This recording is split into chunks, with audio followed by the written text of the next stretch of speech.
Hi friends, ఈరోజు మా ఇంట్లో సీతాఫల చెట్టుకి తేనె పట్టు పట్టింది. దీన్ని తీయడానికి మేము నానా తంటాలు పడుతున్నాము. మా మమ్మీ డాడీ అయితే దీన్ని తీయడానికి చాలా ట్రై చేస్తున్నారు. అమ్మ అయితే ఏకంగా దుప్పడు ముసుకేసుకొని వచ్చేసింది. డాడీ కొడవలు తీసుకొని కొమ్మని కొయ్యడానికి ట్రై చేస్తున్నాడు. చూశారు కదా, అసలు కొమ్మల లోపల ఎంత బాగా పట్టిందో, అన్నీ ఎగురుతున్నాయా ఆల్మోస్ట్. అంటే ఇది పెద్దది కాదండి, అందుకే నార్మల్గా కట్ చేస్తున్నాం. అదే పెద్దదైతే నిప్పు పెట్టి అప్పుడు తీయాల్సి వచ్చేది. ఇది నార్మల్ చిన్నదే కాబట్టి నార్మల్గా మా డాడీ కొమ్మను కోసేసాడు.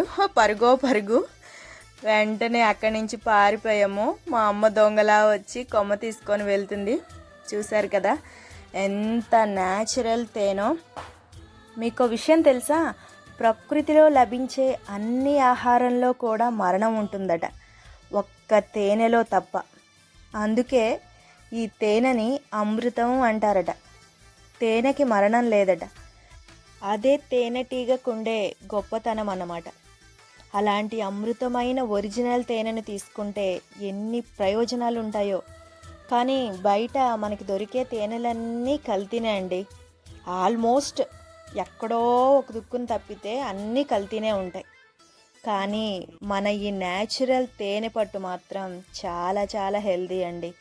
దగ్గు, కఫం, గొంతు ఇన్ఫెక్షన్ ఉన్నప్పుడు ఈ తేనె తీసుకుంటే సహజంగా మందులా ఉపయోగపడుతుంది.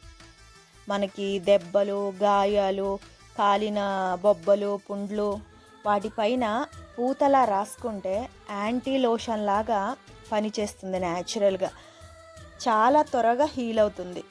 ఇంకా చర్మ సౌందర్యానికైతే తేనె చాలా బాగా ఉపయోగపడుతుంది. ఫేస్కి అప్లై చేసుకుంటే పింపుల్స్, పిగ్మెంటేషన్, బ్లాక్ హెడ్స్ మొత్తం నీట్గా తగ్గిపోతాయి.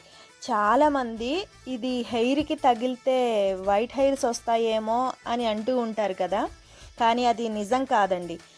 హ్యాపీగా ఫేస్కి అప్లై చేసుకోవచ్చు, నో ప్రాబ్లం. మా వాడైతే ఆ తేనె పట్టు తీసేసాక దాన్ని టేస్ట్ చేస్తున్నాడు. మా అమ్మాయి అయితే వావ్ సూపర్ అంటుంది. సింపుల్గా చెప్పాలంటే తేనె ఒక యాంటీబయాటిక్.